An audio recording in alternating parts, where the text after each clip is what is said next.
히든 종목 보도록 하겠습니다. 여기서 한번 급등이 나왔고 또 횡보가 나왔어요. 이제 17,500을 돌파하는 계단식 상승이 나오고 있는 겁니다. 그래서 신고가 종목이라 보시면 될 것 같습니다.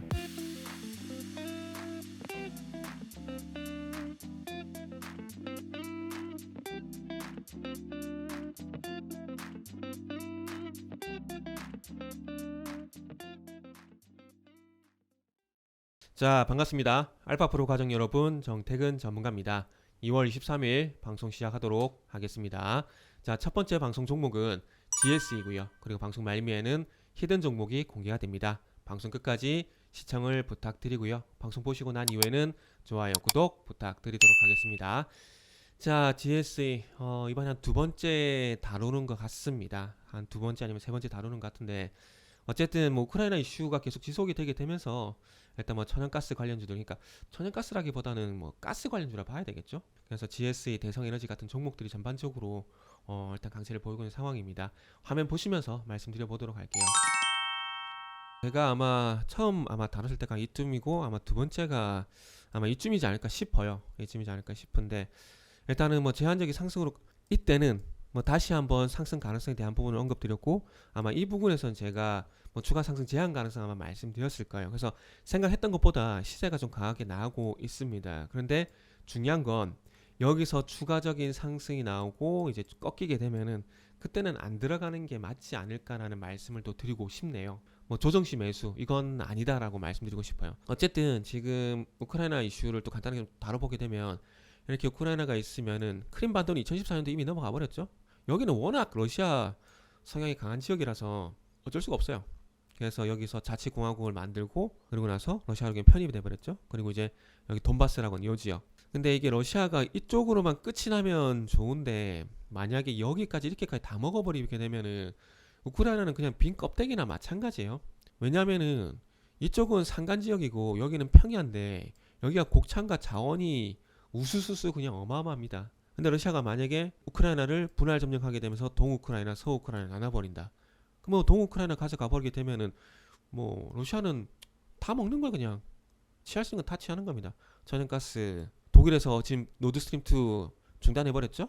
그러면 아마 북쿠키 프로젝트가 진행될 거예요. 아까 예전에 방송할 때 그 조선주 말씀드리면서 북쿠키 프로젝트, LNG 그 카타르 말씀드리면서 북쿠키 프로젝트 한번 말씀드렸던 기억이 있거든요. 그래서 이거 잠궈버리게 되면은 이게 전략적으로 미국의 우방 국가들이 있긴 하지만, 그럼에도 불구하고 이 자원 수입에 대한 부분들을 대해서는 유예해달라는 얘기들이 많이 나올 겁니다. 그러면 이게 잠긴다고 해서 유럽 쪽에 가는 물량들이 우회적으로 다른 지역으로 갈 수가 있다라는 거죠. 그러면은 이제 LNG 운반선, LNG 세빙선이 될까요? 이게 만들어지게 될 거고. 그래서 아마 이 노드스트림이 육상으로 가는 게 더 편하긴 한데, 수송으로 가는 게 편하긴 한데, 아마 가스관 중단해버리게 되면서 이제 미국 쪽이라든지 이제 뭐 카타르라든지 이쪽에 대한 수요가 증가할 수밖에 없고, 이쪽에서 많이 실어 날라야 되겠죠. 그러면 이제 그래서 오늘 LNG선 관련된 이슈가, 제가 볼 땐 그래서 LNG선 관련된 이슈가 좀 부각이 되는 것 같아요. 이건 다음에 하여튼 말씀드리고, 어쨌든 간에 결론적으로 가스관 사업을 중단을 하게 되면서 이제 가스 가격이 올라갈 것이다 라는 우려감 때문에 지금 이 가스 관련주가 계속해서 강세입니다. 천연가스 가격 동향이거든요. 천연가스 선물 계약 가격이 이렇게 돼 있죠. 지속적으로 천연가스 가격이 상승을 하다가 노드스트림2가 작년에 완공이 되면서 슬금슬금 천연가스 가격이 내려갔거든요. 그런데 바닥을 다지고 다시 또 들썩이고 있죠. 근데 지금 독일이 어쨌든 제재 목적으로 노드스트림2 사업을 중단시켜버렸기 때문에 아마 가스 가격이 이 영향으로 해서 또 올라갈 가능성도 있을 거예요. 그렇게 되면서 또 원자재에 대한 얘기가 나오게 되고, 이 천연가스 가격이 올라가게 되면은 거기도 대체적으로 해서 또 유가가 사용 인정이 늘어나게 되고, 유가가 또 올라가게 되고, 그러면은 러시아 입장에서는 뭐 일석이조죠. 가스 수출, 가즈프롬 통해서 가스 수출해도 되고, 뭐 원유 수출해도 되고, 뭐 그렇잖아요.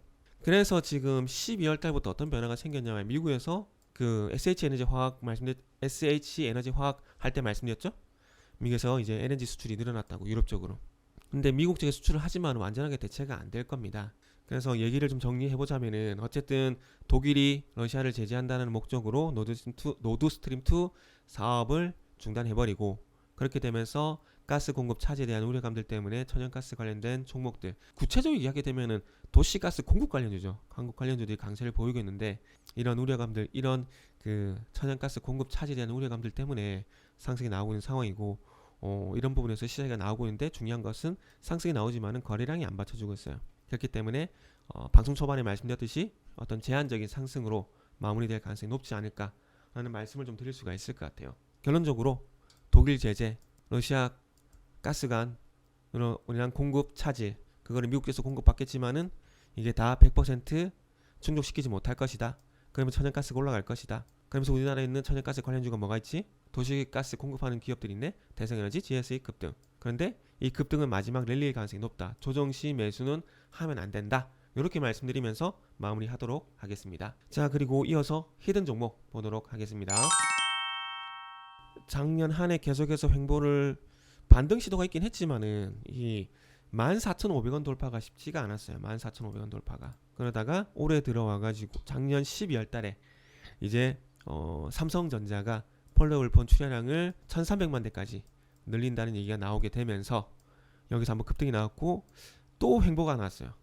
아래쪽으로 14,500원, 위쪽으로 17,500원 나오다가 다시 이제 17,500원 돌파하는 계단식 상승이 나오고 있는 겁니다. 근데 전체적으로 주가 흐름을 봤을 때 중요한 건 좀 높게 보게 되면은 이 17,500원과 18,000 요 사이가 돌파가 돼야 돼요. 요게 지금 2018년 이후에 저항으로 작용이 되고 있는 자리거든요. 그래서 오늘 지금 18,400원 정도 가격을 만들고 18,400원 정도 가격을 만들고 있는데, 오늘 어찌 보면 이 8, 9, 10, 11 과거 4년 동안 저항으로 작용됐던 가격에 대한 돌파 시도가 현재 오늘 나오고 있다라고 보시면 돼요. 그래서 신고가 종목이라 보시면 될 것 같습니다. 오늘 이후에 어쨌든 지금 18,350원인데 만약 여기서 이 가격이 끊치나게 된다라면은 이대로 계속 신고가 갈 가능성. 어쨌든 지금 갤럭시 폴드 3에서 S22까지 오게 되면서 지금 펜 인식을 도와주는 디지타이저 갤럭시 폴드 3 같은 경우도 독점 공급을 했고, S22 같은 경우도 독점 공급을 하게 되고, 그리고 앞으로 폴더블 폰이 많이 출시가 되게 되면은 거기에 펜이 착용이 될 건데, 계속해서 이 히든 종목은 수혜가 될 수밖에 없다라는 거죠. 길게 보면 일단 25,000원 봐야 될 것 같습니다. 25,000원. 25,000원을 보고 그리고 난 다음에 한번 주가가 상승하는 것을 보고 그리고 난 다음에 목표가 설정을 하는 게 일단 맞을 것 같아요. 그래서 1차 목표 주가는 높게 일단 25,000원 중기적으로 일단 보고 있다 라고 말씀드리도록 하겠습니다.